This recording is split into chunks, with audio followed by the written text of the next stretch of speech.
Hello everyone, welcome to our channel. इस week में काफी नए नए न्यूज हमें डिक्लेयर हुए, ग्लोबली भी और डोमेस्टिकली भी। अभी ग्लोबली अगर देखा जाए तो ग्लोबली काफी न्यूज ट्रम्प की ओर से निकल के आए थे, यूएस चाइना की ओर से निकल के आए थे, और फिर ट्रम्प के बीच में और इलॉन मस्क के बीच में जो वॉर चल रहा था तो उसके बारे में काफी न्यूज थे। और डोमेस्टिकली अगर देखा जाए तो सबसे बड़ी एक इवेंट जो हुआ फ्राइडे को, जो आरबीआई मॉनेटरी पॉलिसी थी। अब ये आरबीआई मॉनेटरी पॉलिसी जो हुई है वो किस तरीके से निकल के आई है और किस तरीके से मार्केट के लिए वो रह सकती है, उसके बारे में इस वीडियो में हम डिस्कस करेंगे। अभी अगर देखा जाए तो की फैक्टर जो था आरबीआई मॉनेटरी पॉलिसी, कोई भी मॉनेटरी पॉलिसी अगर होती है तो उसमें की फैक्टर जो देखा जाता है तो वो ये देखा जाता है कि क्या रेट कट्स किए जाएंगे, क्योंकि रेट कट्स अगर देखा जाए तो ये काफी पॉजिटिव होते हैं मार्केट्स के लिए। क्योंकि रेट कट्स अगर किए गए तो फिर लिक्विडिटी ज़्यादा बढ़ जाती है, और लिक्विडिटी बढ़ने के कारण फिर स्टॉक मार्केट में पैसा आता है, ऑटो सेक्टर में पैसा आता है, अलग अलग सेक्टर्स में भी पैसा आता है, क्योंकि फिर ज़्यादा लोग लोन भी ले पाते हैं और उसके वजह से ज़्यादा उनके बुक स्ट्रांग होते हैं और ज़्यादा एक्सपांशन कर सकते हैं, और उसकी वजह से कंपनी ग्रो भी हो सकती है। तो इस तरीके से अगर देखा जाए तो 50 बीपीएस से इंटरेस्ट रेट्स को कट किया गया, और वही एक रीज़न था कि जिसके कारण काफ़ी हमें बुलिश मार्केट हमें दिखाई दिया। निफ्टी भी काफ़ी स्ट्रांग था, लेकिन बैंक निफ्टी अगर देखा जाए तो बैंक निफ्टी ने आउट परफॉर्म किया। तो बैंक निफ्टी ने निफ्टी को क्यों आउट परफॉर्म किया, तो उसके पीछे काफ़ी एक स्ट्रांग रीज़न था, जो कि है cash reserve ratio. Cash reserve ratio अगर देखा जाए तो काफ़ी की फैक्टर होता है, मतलब वो बैंक्स के पास जितना उनको कैश रिजर्व में रखना होता है उसका वो रेशो होता है। तो उसमें अगर देखा जाए तो घटाया गया है, और एक घटाने की वजह से ये अगर देखा जाए तो काफ़ी हिस्टोरिकल डिसीजन है। ये अभी तक इतना लो कैश रिजर्व रेशियो सिर्फ एक ही बार हुआ था, जो कि कोविड के टाइम पर किया था कुछ महीनों के लिए।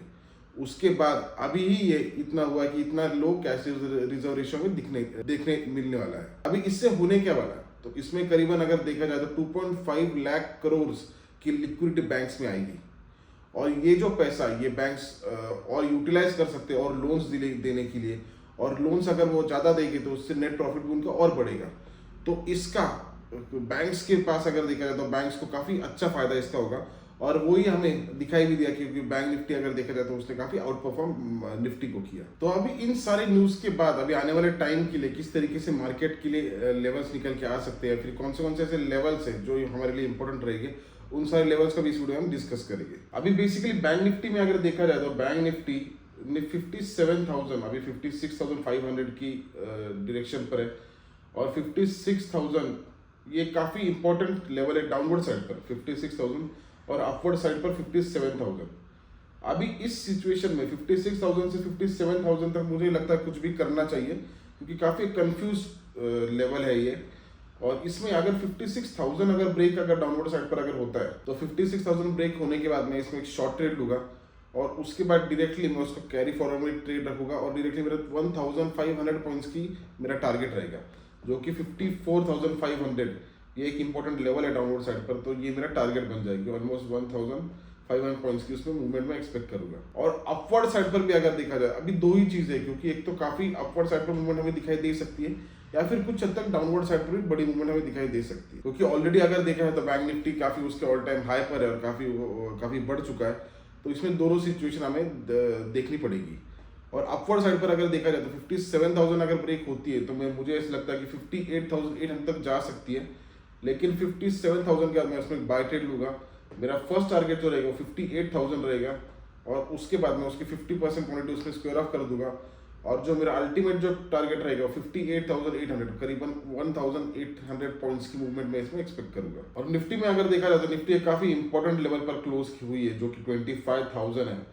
इसमें अगर मुझे ऐसा लगता है 25,000 ये अगर टॉप अगर ये अगर ब्रेक होता है, मतलब 25,150 के ऊपर अगर निफ्टी अगर निकलती है तो उसमें मेरा एक बाय ट्रेड बनेगा, जो कि मुझे लगता है 25,550 से लेकर 25,560 तक जा सकता है। मतलब करीबन 25,150 ब्रेक करने के बाद 25,600 तक जाने की उसकी पॉसिबिलिटी है। हालांकि 25,550 से लेकर 600 इस रेंज में यहाँ पे बुकिंग आनी चाहिए। तो ये मेरी मूव रहेगी। डाउनवर्ड साइड पर अगर देखा जाए तो 25,150 से अगर वहां से अगर मुझे कुछ डाउनवर्ड मूव अगर दिखाई देती है तो 25,150 के ही स्टॉप लॉस के साथ में मैं उसमें एक शॉर्ट ट्रेड लूंगा।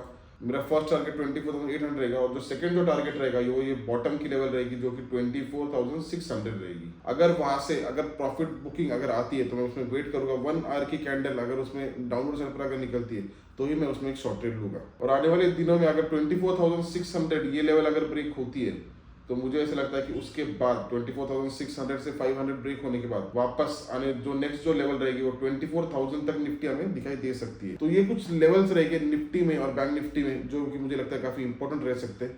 और आई होप ये वीडियो आपके लिए बेनिफिशियल है, आपकी ट्रेडिंग जर्नी अच्छी रहे। Thank you.